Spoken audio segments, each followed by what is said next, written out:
Ada efek samping nggak sih misalnya kalau vitamin ini berlebih dalam tubuh? Pernah jarang diekspos ya untuk pembelahan sel dalam tubuh. Karena sel kita kan berdegenerasi ya. Ini yang cukup berbahaya.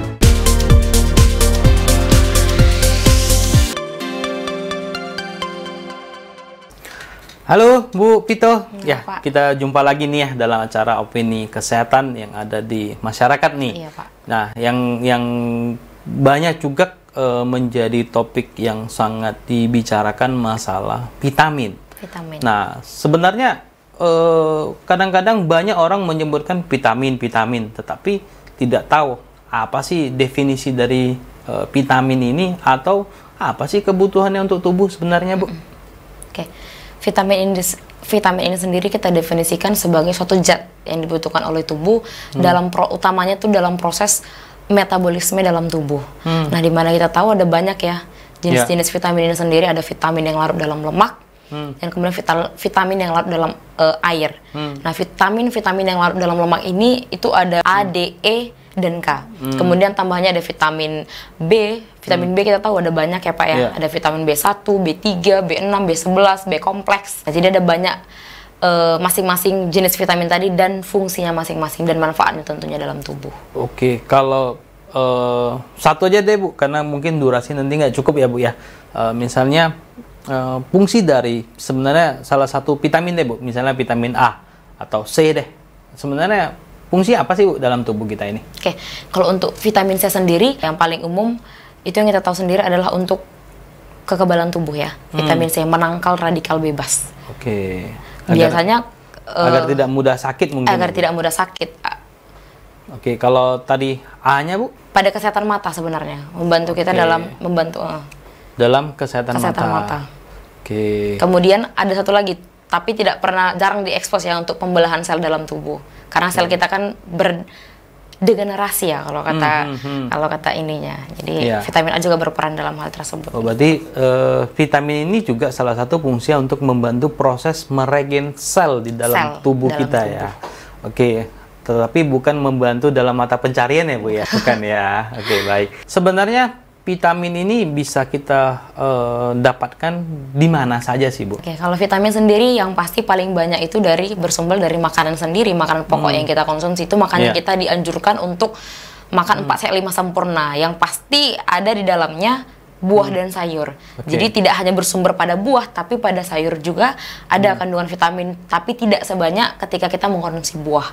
Dari buah-buah misalnya, seperti buah pisang, jeruk, mangga, dan lain sebagainya. Jadi sumber utama kita untuk memperoleh vitamin itu ya berasal dari buah sendiri, buah dan sayur. Sebenarnya kalau dari buah dan sayur, itu maksudnya ada buah atau sayur tertentu yang maksudnya dominan dia mengandung vitamin A misalnya, atau semua dalam satu buah itu semua vitamin sudah ada Bu? Sebenarnya ada beberapa buah yang memang di dalamnya tidak hanya terkandung 1 atau 2 vitamin, tapi ada juga yang memang yang paling dominan. Contoh wortel. Nah, wortel kita tahu vitamin C pun ada di wortel sendiri, tapi tidak lebih besar dari vitamin A. Wortel sendiri memang kandungan vitamin paling tinggi itu vitamin A. Nah, berbeda juga dengan kacang-kacangan. Nah, di kacang-kacangan ada vitamin A, tapi yang paling banyak itu vitamin E dan D. Nah, itu Pak. Jadi ada dia memang yang paling banyak dan tidak semua juga ada terkandung di dalamnya gitu. Tetapi tidak semua vitamin ini hanya kita dapatkan dari makanan ya Bu ya? Benar Pak. Contohnya seperti sinar matahari. Sinar matahari, vitamin D. Ya, itu juga mengandung vitamin D ya. Ya, salah satu vitamin yang untuk meningkatkan imun tubuh juga. Berarti kalau kesimpulannya, memang kita dianjurkan untuk mengkonsumsi makanan seperti buah dan sayur ataupun berjemur deh. Tapi kalau di Indonesia sekarang ini kan takut hitam katanya ya, malas berjemur. Nah, ada nggak solusinya Bu? Misalnya bisa nggak sih mengkonsumsi suplemen yang mengandung banyak vitamin atau seperti apa Bu? Tentunya bisa Pak, bahkan disarankan.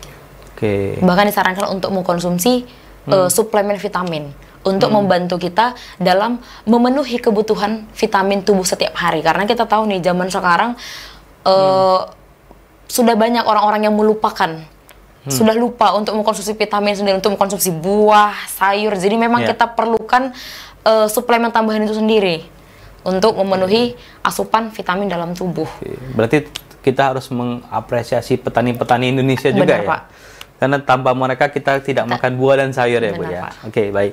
Jadi tadi Ibu menyampaikan bisa dapatkan dari olahan, ya, olahan. Yang mungkin lebih gampang dikonsumsi ataupun suplemen kita bilang. Nah, ada nggak sih, Bu, tips untuk memilih suplemen ini jangan sampai salah?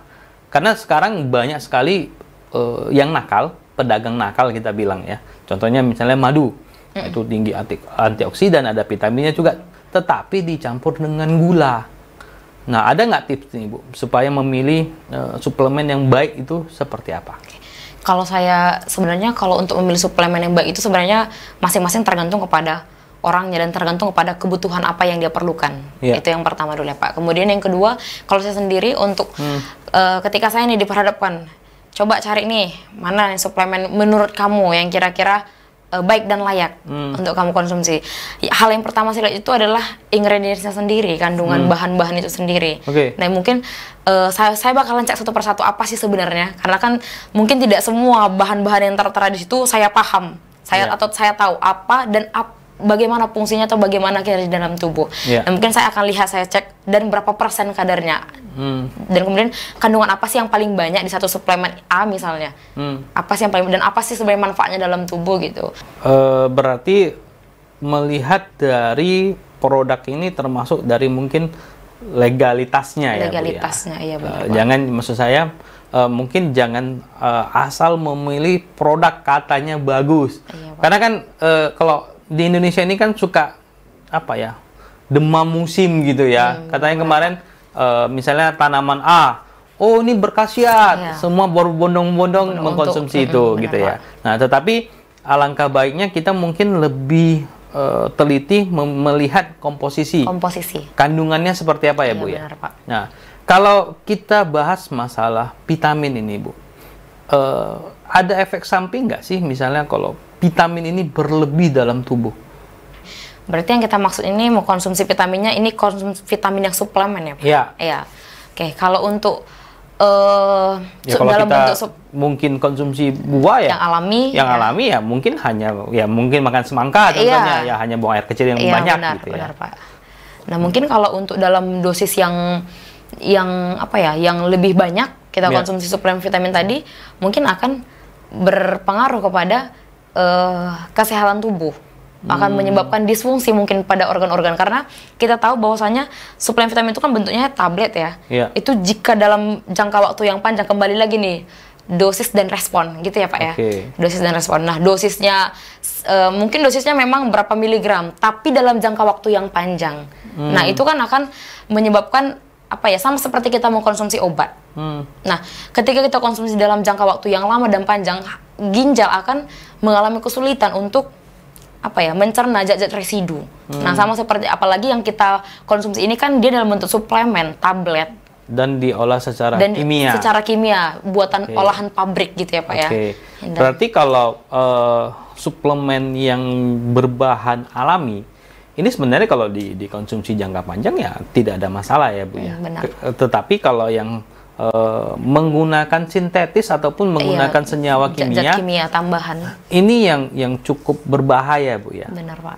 Malahan kemarin saya baca artikel ada yang mengkonsumsi suplemen mengandung vitamin C yang dosis tinggi, ini malahan bisa menyebabkan asam lambung. Ini benar atau seperti apa, Bu? Balik lagi sebenarnya tergantung kepada apa ya, komposisinya. Ya. Dan kemudian kita harus tahu dulu nih, riwayat orang yang terkena asam lambung itu apa. Memang dia dari awalnya memang tidak punya riwayat asam lambung, ya kan, Pak? Atau memang dia sudah punya riwayat asam lambung dan kemudian dia mengkonsumsi vitamin C 500 mg. Nah, sedangkan kita perlukan vitamin C itu per hari kan tidak sampai 500 mg dan dia konsumsi, sementara dia punya riwayat asam lambung, ya bisa saja asam lambungnya naik. Berarti kesimpulan dari topik kita kali ini adalah tentang vitamin. Berarti vitamin ini sebenarnya sangat dibutuhkan oleh tubuh kita ataupun organ tubuh kita, tetapi jangan mengkonsumsi yang berlebih secara kimia, mengandung bahan kimia. Tetapi dengan catatan bahan kimia ini juga tidak ada masalah kita mengkonsumsi, asalkan mendapatkan mungkin literatur ataupun bimbingan dari memang ahli kesehatan, benar, ataupun memang seorang dokter ya. Jangan kita jadi dokter sendiri mungkin ya, Bu ya. Oke, baik. Oke, terima kasih Bu untuk topik kali ini. Mungkin kita akan jumpa di topik berikutnya.